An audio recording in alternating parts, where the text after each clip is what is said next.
Bismillahirrahmanirrahim. Assalamualaikum warahmatullahi wabarakatuh. Sebelum memulai pembelajaran hari ini, marilah kita membaca doa menurut agama dan kepercayaan kita masing-masing. Doa dimulai.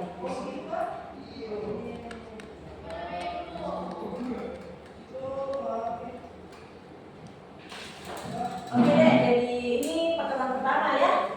Nah, sebelumnya perkenalkan, nama saya Kak Umi Karsum, bisa dipanggil Kak Umi. Nah, selain menyangkut ini, saya juga sebagai guru di SMP yang ada di Wonogiri ya, SMP Wonogiri ya. Oke, jadi di sini saya mengampu mata pelajaran PK atau kuantitatif dan juga matematika dan informatika karena saya adalah guru informatika. Nah, sebelumnya saya mau tahu namanya. Siapa nama Kak? Apa? Rian. Dari sekolah? Ada wali. Kita? Satidi. Apa? Satidi. Satidi. Iya. Dari? Mandua. Mandua. Iza. Oh, Iza ini apa? Dari kelas pertama. Ini dari kelas yang kedua ini. Oke, jadi materi kita hari ini itu tentang pengenalan subtes. Jadi nanti di TBK itu ada banyak subtes yang akan diujikan ya. Nah, di antaranya itu ada 3 ini, pengenalan umum, pengenalan matematika dan pengetahuan kuantitatif. Nah, ketiga tes ini itu ada kaitannya dengan matematika. Jadi, kenapa 3 yang dibahas ini? Karena ini 3 yang berkaitan dengan matematika. Jadi, yang pertama pengenalan umum.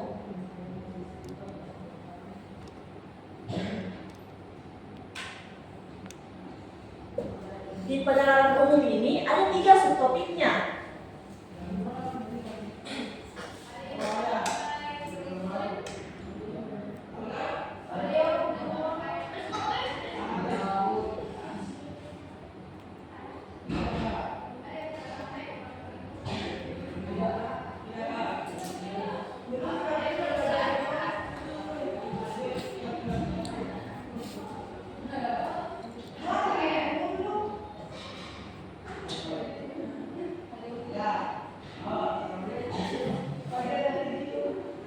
Nah, ini ya toh, ada 3 subtesnya, materinya pengenalan induktif, pengenalan deduktif, dan pengenalan kuantitatif. Jadi mulai dari tahun 2022 sampai sekarang, itu tahun 2025, jumlah soal untuk materi pengenalan umum itu ada 30 soal ya. Jadi PU ini termasuk materi yang banyak jumlah soalnya ya, yang diujikan. Ada 30 soal dengan waktu pengerjaan itu 30 menit.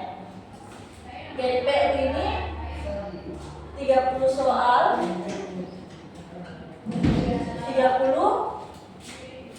menit ini di tahun 2025 nah. Begitu juga di tahun 2022 sampai 2024 kemarin. Nah, kemudian yang pertama pengenalan induktif. Kalau pengenalan induktif itu materinya dia tentang pernyataan yang pasti benar, mungkin benar. Jadi ada beberapa pernyataan yang disajikan. Jawabannya itu bisa dalam bentuk tabel, pasti benar atau mungkin benar ya, atau benar. Nah, kemudian biasanya juga di pengenalan induktif itu kayak kita disuruh menentukan sebuah kesimpulan. Jadi itu di pengenalan induktif. Kalau di soal materi pengenalan deduktif itu jenis soalnya bisa dalam bentuk logika matematika. Karena dipelajari di sekolah logika matematika. Masih diingat logika matematika itu yang mana? Yang modus pernah masih ingat?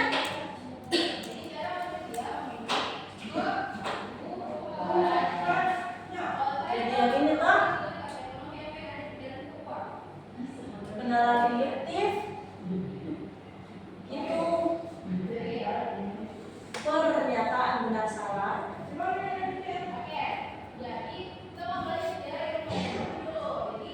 Penentuan kesimpulan, penarikan kesimpulan dan sebagainya ya. Pokoknya dalam bentuk soal cerita tadi. Kalau pengenalan induktif, deduktif juga sama, harus dalam bentuk soal cerita.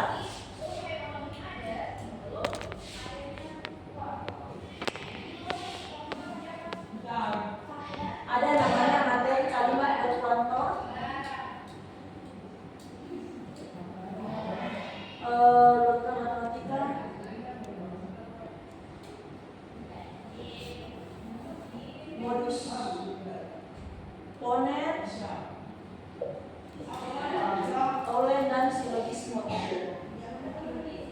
Nah, ini di itu kalimat berkuantor. Kalau kalimat berkuantor biasanya disebut juga dengan silogisme ya.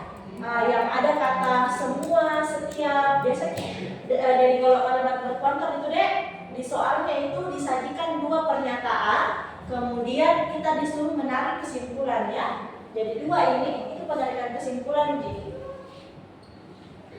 Kemudian kalau lakukan matematika sebenarnya hampir sama dengan kalimat berkuantor, tapi biasanya bentuk soalnya itu pakai kata jika maka. Biasa dibaca soal jika maka. Misal jika saya makan, jika saya lapar maka saya makan. Kemudian pernyataan duanya saya lapar, berarti kesimpulannya itu adalah saya makan. Nah begitu. Itu kalau logika matematika. Kemudian ada juga penalaran analitik atau penalaran analitis. Nah, kalau materi penalaran analitik ini contohnya jadi soal penalaran analitik itu biasanya dalam bentuk soal cerita yang panjang. Kenapa bisa panjang? Karena dia itu banyak pernyataan-pernyataannya. Contohnya dalam sebuah ruangan sebuah kelompok mengadakan rapat yang terdiri dari 8 orang. Kemudian inisial orangnya diawali dengan huruf A sampai berapa itu kalau 8? E, F, G, H sampai H inisialnya. Kemudian pernyataannya A tidak boleh duduk bersampingan dengan B, D harus bersampingan dengan E, dan seterusnya. Itu biasanya penalaran analitik begitu tak? Nah, kemudian yang ketiga itu penalaran kuantitatif.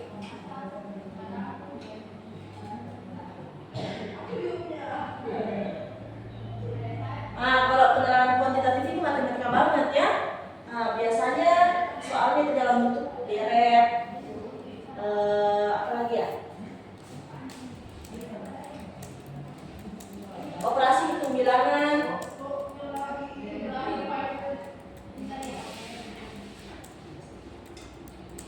Kemudian soal cerita yang kayak jarak kecepatan waktu, skala pada peta, pokoknya soal-soal cerita, itu penalaran kuantitatif. Jadi kalau PU ini deh materi tadi, ini nanti materi-materi yang akan diujikan itu tes PU. Bisa dipahami?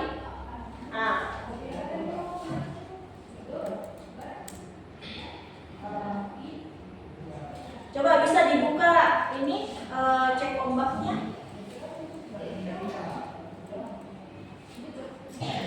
Dari cek ombak, buka kuis.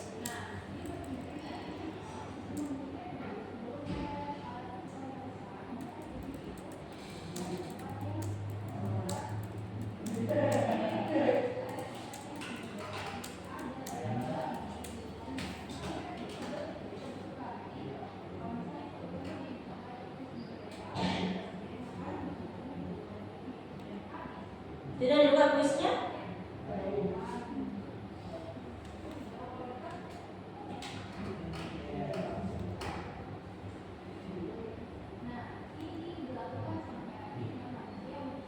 Sudah bisa diakses? Sudah? Coba semua lihat yang soal nomor 1. Di soal nomor 1 itu jumlah pengunjung perpustakaan pada hari Rabu, Kamis, Jumat, dan Sabtu berturut-turut adalah berapa itu deh? 125. Berapa lagi? 136. Berapa lagi? 147. Berapa lagi? 158. Kemudian jika kenaikan jumlah pengunjung perpustakaan tersebut bersifat konstan, karena di sini dikatakan bersifat konstan, artinya semua penambahannya ini sama, sama. Setiap harinya pada hari Minggu tersebut, maka jumlah pengunjung pada hari Senin. Hari Senin itu kan berapa hari sebelum hari Rabu? 2 hari, berarti coba lihat dulu. 125 ke 136 itu berapa penambahannya? 11. 136 ke 147? 11 lagi. 147 ke 158? Ini yang dikatakan konstan karena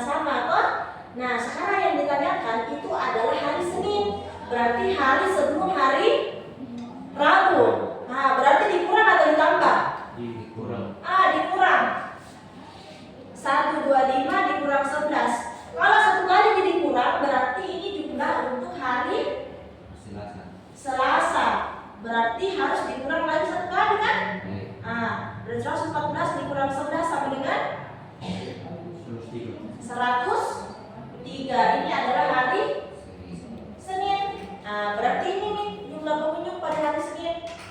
Bisa dipahami? Paham? Nah, kalau paham silakan coba dikerja soal yang lain yang sejenis. Untuk PO itu sampai nomor 3 ya yang dikerja.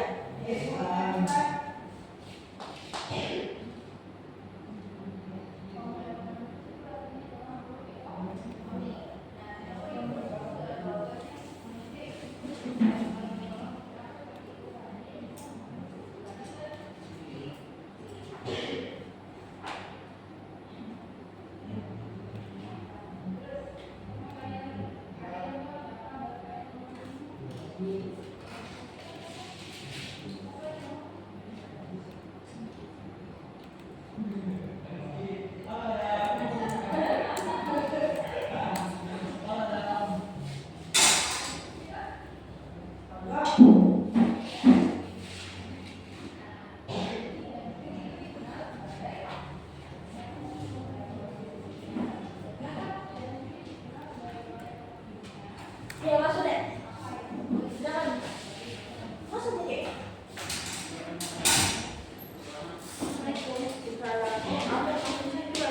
Iya.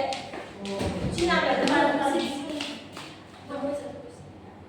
Sini pada kan.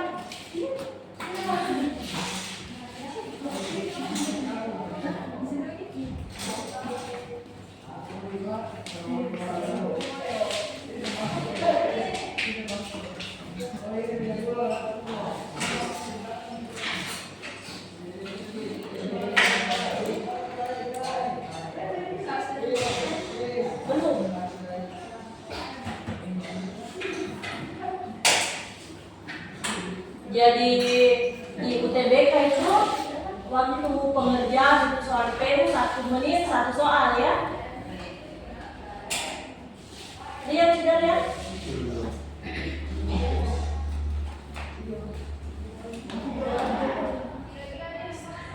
Berarti dia masuk di operasi hitung bilangan kan? Dia berarti materi pengenalan kalkulatif.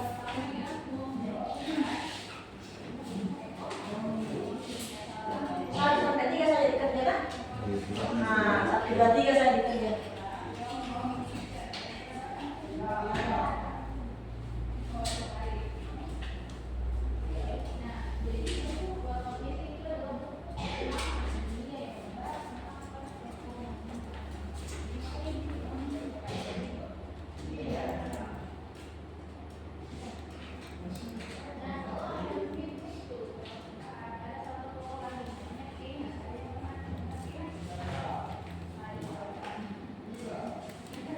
Kalau pecahan desimal harus diingat 1 angka di belakang koma. Kalau dia merubah ke pecahan biasa, 1 angka di belakang koma itu per 10. Kemudian 2 angka di belakang koma berarti per 100.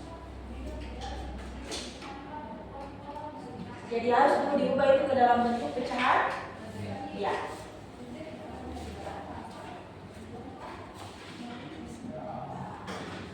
Sudah dek. Saya nama tadi bagian dari sekolah.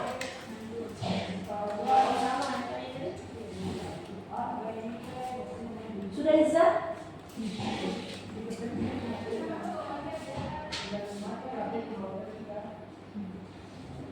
Masuk juga kuisnya.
Kalau diubah ke pecahan biasa berarti jadi 123 per 100. Berapa sih soalnya?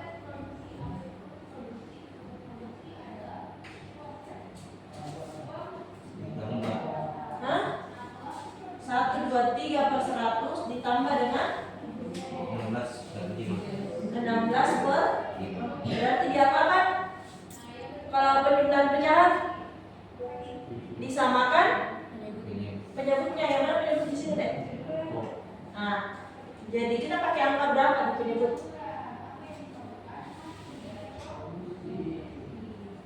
Kalau menentukan penyebut, lihat dari angka yang paling besar. Kalau angka yang paling besar bisa membagi penyebut yang satu dan hasilnya itu habis, hasil baginya itu habis, misal 105 kan 20 habis kan? Nah, berarti kita pakai penyebut yang paling tinggi. Tapi apabila penyebut yang paling tinggi itu tidak bisa membagi habis penyebut yang satunya, misal kayak 3 dengan 2, ini kan 3 tidak bisa bagi 2 kan? Tidak habis kita, nah berarti tidak.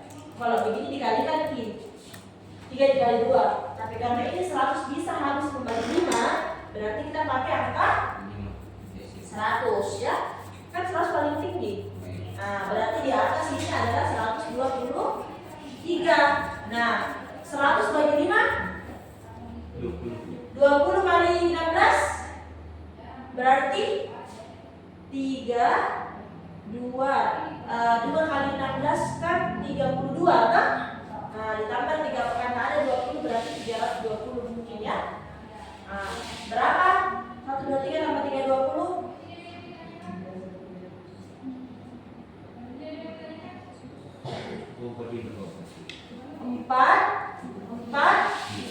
3 per 100. Nah, ini 3 per 100 berapa?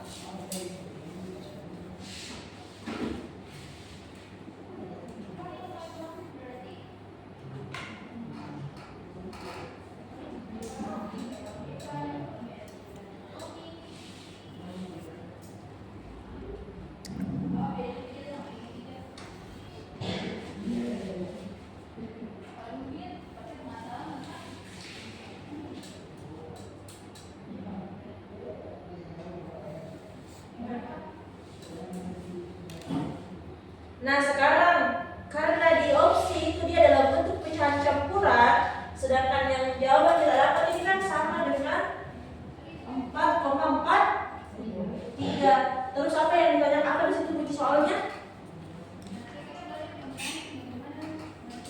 Bilangan yang paling mendekati, berarti memang dari semua opsi itu tidak ada yang pas hasilnya 4,43, tapi dicari yang paling mendekati. Berarti cari satu-satu.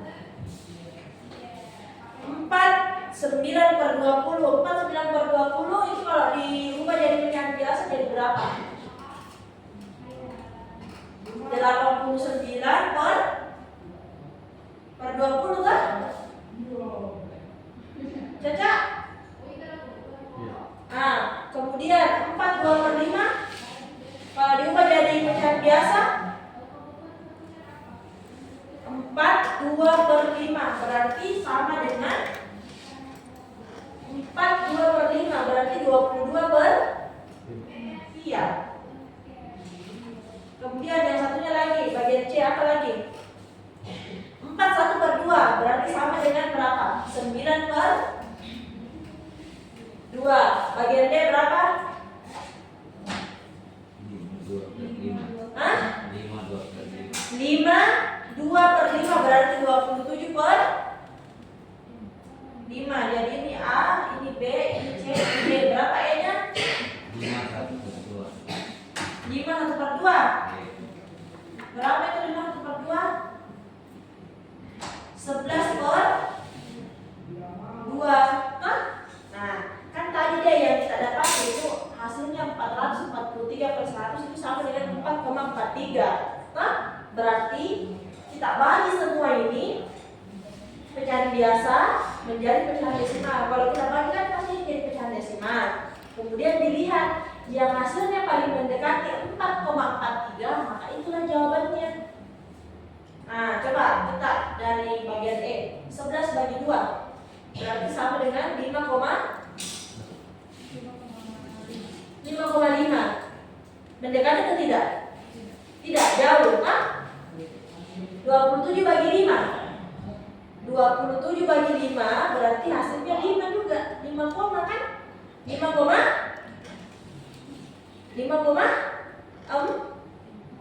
iya 5,4. Nah, jauh juga. Sekarang 9 bagi 2 4,5. Mendekati? Mendekati, kan? Nah, kita lihat lagi yang bagian B. 22 bagi 5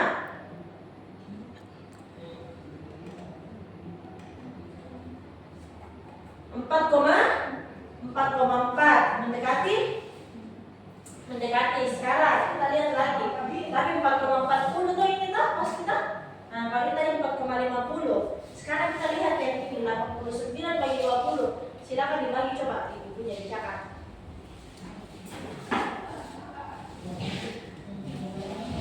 49,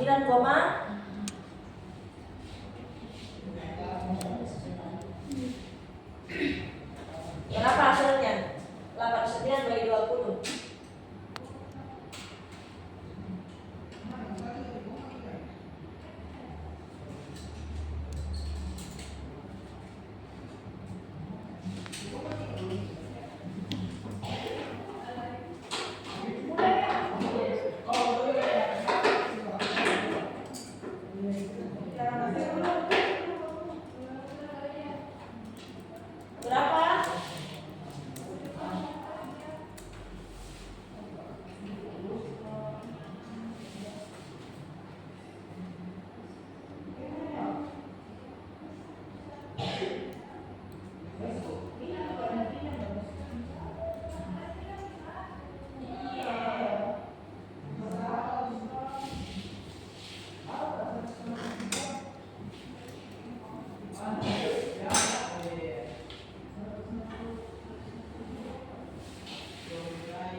Dapat 4,4 berapa? 4,45. Yang mana yang paling mendekati? Ini tadi 4,45. Yang B 4,40. C 4,50. D 5,40. Yang E 5,50. Yang paling mendekati adalah yang A, yang ini. Maka 9/20 berarti A jawabannya. Nah, sekarang nomor 3. Nomor 3 saya kasih contoh, saya ganti bilangannya ya. Nanti kalian kerja sendiri pakai kuis yang ada, soal yang ada di kuis. Yang mana bisa dihapus? Bisa dihapus ini? Nah.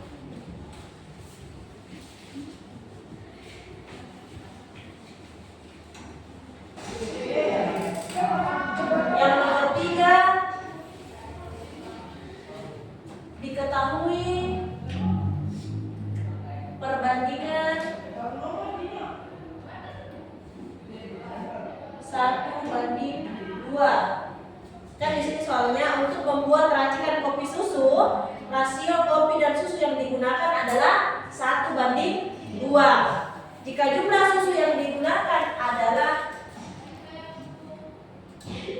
jumlah susu 40 ml, apa soalnya?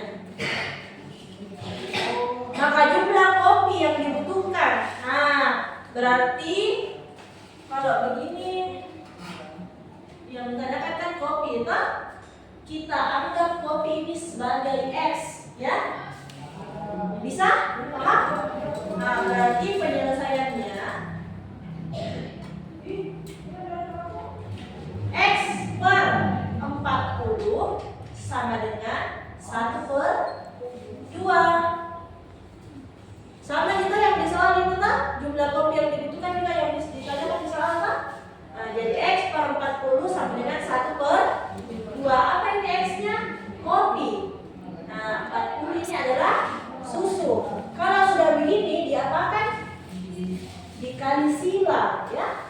Nah, berarti X dikali dengan 2 sama dengan 1 dikali dengan 40. X kali 2 berapa? 2X sama dengan 40. Berarti untuk mencari nilai X 40 dibagi 2. Ini lari ke sini nah. Pindah ruas gitu. Sekalian pindah ruas berarti jadi pembagian, ya. 40 bagi 2 sama dengan 20. Berarti kopinya 20. Nah, silakan dikerja yang kuis nomor 3. Sama nih caranya.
Berapa? 32. Nah, jadi X per 80 sama dengan 2/5. Nah, 2 dikali 80 kemudian dibagi 5.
lagi terkait dengan materi PK ya. Nah, selanjutnya subtes PK atau pengetahuan kuantitatif. Jadi sama dengan soal PU. Kalau PU tadi 1 menit 1 soal, PK juga begitu, 1 menit 1 soal. Tapi kalau PK itu cuma terdiri dari 20 soal dengan jumlah waktu itu 20 menit. Ini masih sama ya? Nah, masih sama. Kalau di PK itu ada beberapa, ada 5 materi atau cakupan materinya. Yang pertama tentang aljabar. Nah, kalau berbicara mengenai aljabar berarti banyak materi yang akan masuk di sini. Contohnya kayak fungsi, pokoknya semua yang pakai variabel, pakai variabel x, y, huruf-huruf itu berarti itu semua adalah aljabar ya. Kemudian materi bilangan. Di materi bilangan itu materi yang masuk itu kayak perhitungan bilangan, FPB, KPK, nah itu kalau bilangan. Kemudian geometri. Di geometri ini semua yang berkaitan dengan bangun data ya. Masuk di sini transformasi fungsi, transformasi geometri, ya, trigonometri. Kalau trigonometri berarti segitiga atau yang pakai sinkos tangan. Itu kalau geometri. Kemudian statistika dan peluang. Kalau materi statistika berarti biasanya dalam bentuk tabel-tabel itu yang mencari rata-rata, nilai modus, apalagi nilai tengah. Kalau modus kan nilai yang paling sering muncul. Itu statistika ya. Biasanya disajikan dalam bentuk tabel, biasa juga disajikan dalam bentuk diagram lingkaran ya, dalam bentuk lingkaran. Kemudian peluang. Peluang berarti kayak maksudnya di sini kayak permutasi. Jadi biasanya bentuk soalnya itu berapa peluang terpilihnya mata dadu, seperti itu bisa jadi bedakan peluang dan statistika kan. Kemudian yang terakhir kalkulus dasar. Kalkulus dipelajari di SMK kelas 12 kita kalkulus yang turunan, integral, limit, itu semua kalkulus ya. Jadi masuk itu 3, turunan, integral, limit. Kalau integral berarti bertambah pangkatnya, kalau turunan berkurang pangkatnya kan? Nah, kemudian untuk tipe soal dari PK itu ada dalam bentuk pilihan ganda biasa, sama dengan tadi contoh soal kuis yang PU itu semua kan pilihan ganda biasa. Kemudian ada juga dalam bentuk pilihan ganda hubungan nilai P dan Q. Nah, biasanya ini disebut juga dengan soal perbandingan kuantitatif. Perbandingan kuantitatif bukan cuma P dan Q saja, biasanya diganti dengan X dan Y, A dan B. Pokoknya membandingkan dua nilai. Kalau soal pilihan ganda hubungan nilai P dan Q itu opsinya singkat, biasanya